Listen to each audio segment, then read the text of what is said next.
If you did not have to wear white tights in the foreseeable future, what would you eat every day? Well, I don't wear white tights a lot anyways.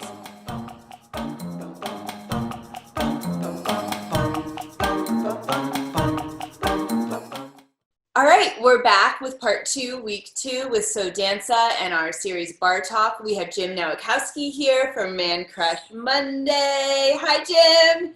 Hi. He's joining us from Las Vegas, and we did our speed round questions, but for part 2, I just kind of want to ask some questions that I'm curious about and how to get to know you.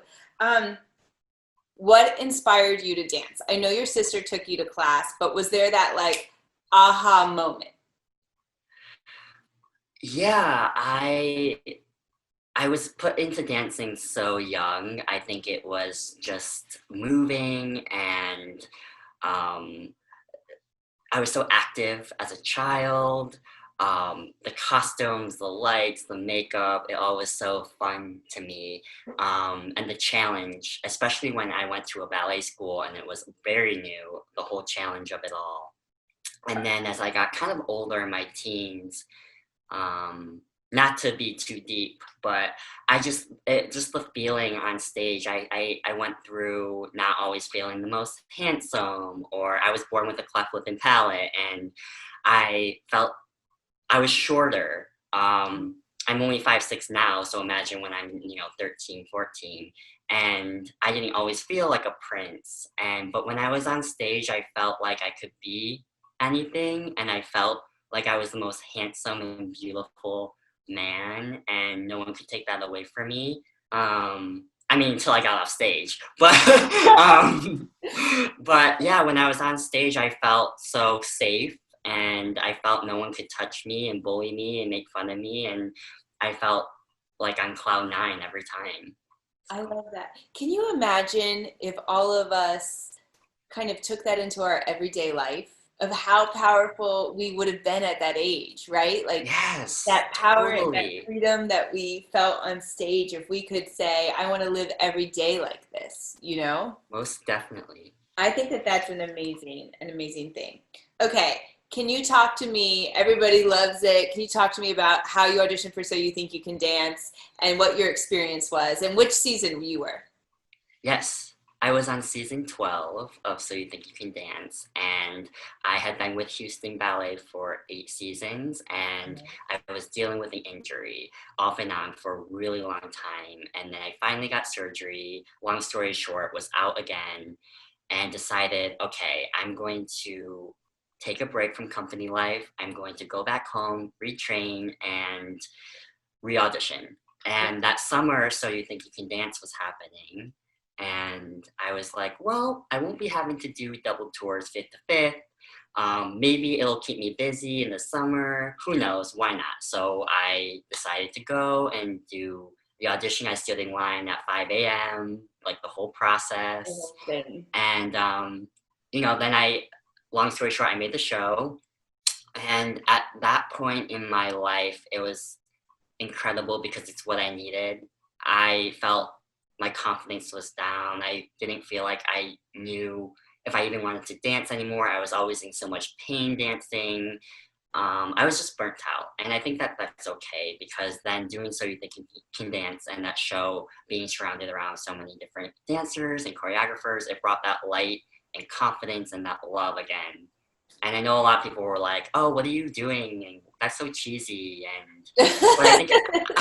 But I think everyone has their own journey and path. And then after the 70 city tour that I did, after I moved to LA, I got an agent, decided it wasn't for me, that I miss ballet a lot, and I meant to be in the ballet company. And that's when I kind of contacted Edward Liang, and now I'm with BalletMET.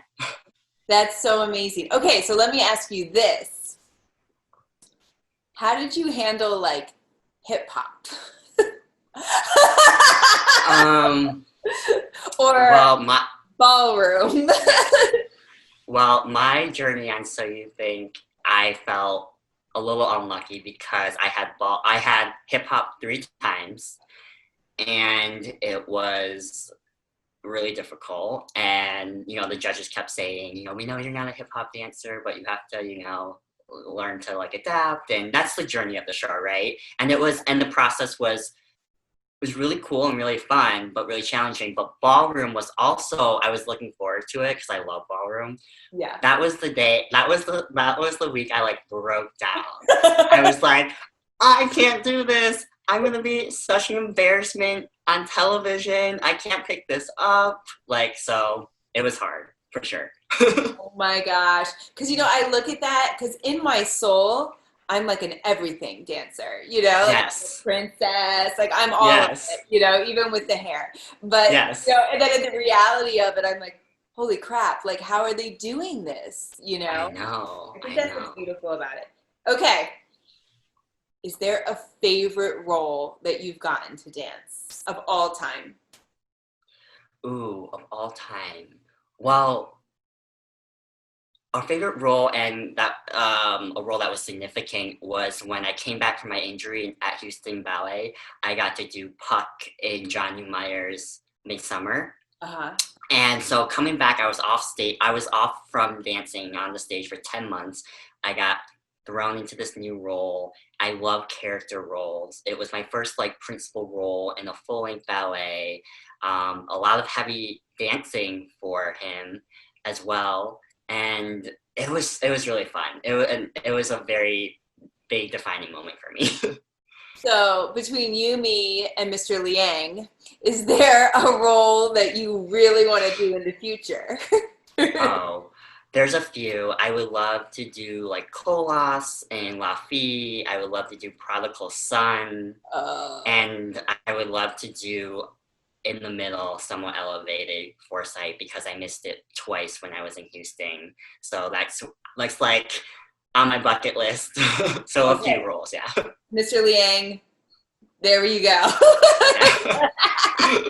Yeah. Make it happen. Okay. Yes. So we're all in quarantine, you know, we're in quarantine, we're out of quarantine. Who knows what's happening for the arts, but we just have to stay positive and we have to keep, you know, connected. So tell me what you're doing to keep your body in shape in quarantine.